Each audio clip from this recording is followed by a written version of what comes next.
Football ইতিহাসে এমন কিছু মুহূর্ত আসে যা কেবল একটা ট্রফি জয়ের গল্প নয়, বরং একটা জাতির পুনর্জন্মের দলিল হয়ে থাকে। 1954 সালের 4 জুলাই সুইজারল্যান্ডের বার্ন শহরের ওয়াংডর্ফ স্টেডিয়ামে যা ঘটেছিল তা ইতিহাসের পাতায় খোদাই করা আছে এক অলৌকিক ঘটনা হিসেবে।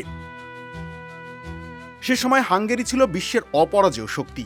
পুস্কাস কক্সিসদের সেই ম্যাজিক্যাল ম্যাগিয়ার্স দল টানা 32 ম্যাচ অপরাজিত থেকে ফাইনাল এসেছিল।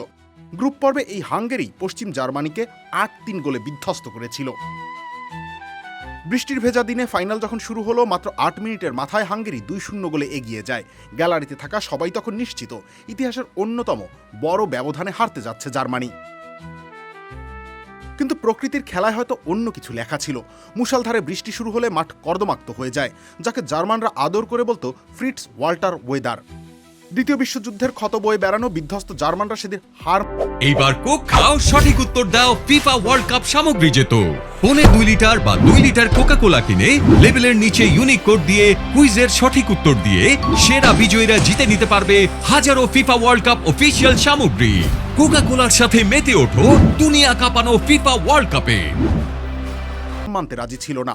অবিশ্বাস্যভাবে 10 মিনিটের মাথায় ম্যাক্স মরলক 1 গোল শোধ করেন এবং মিনিট 6 পর হেলমুট রান সমতা ফেরান। পুরো বিশ্ব তখন রুদ্ধশ্বাসে দেখেছিল একদল সাধারণ ফুটবলার কিভাবে ফুটবল বিধাতাদের চোখে চোখ রেখে লড়াই করছে। ম্যাচের 84 মিনিটে হেলমুট রান যখন বক্সের বাইরে থেকে এক বুলেট গতির শটে বল জালে জড়ালেন, তখন রেডিও ধারাভাষ্যকার হারবার্ট জিমারম্যানের কণ্ঠ আবেগপ্রবণ হয়ে চিৎকার করে উঠেছিল। রেফারির শেষ বাঁশির পর পুরো জার্মানি যেন এক দীর্ঘস্থায়ী অন্ধকার থেকে জেগে উঠেছিল। যুদ্ধ বিধ্বস্ত, বিভক্ত এবং আত্মমর্যাদা হারানো একটা জাতির কাছে এই জয় ছিল বেঁচে থাকার নতুন রসদ। ঐতিহাসিকরা মনে করেন আধুনিক জার্মানির প্রকৃত জন্ম হয়েছিল ওই দিন বার্নের সেই ভেজা মাঠেই। সেই জয় প্রমাণ করেছিল পরিসংখ্যানে পিছিয়ে থেকেও হৃদয়ের জোরে অসম্ভবকে সম্ভব করা যায়।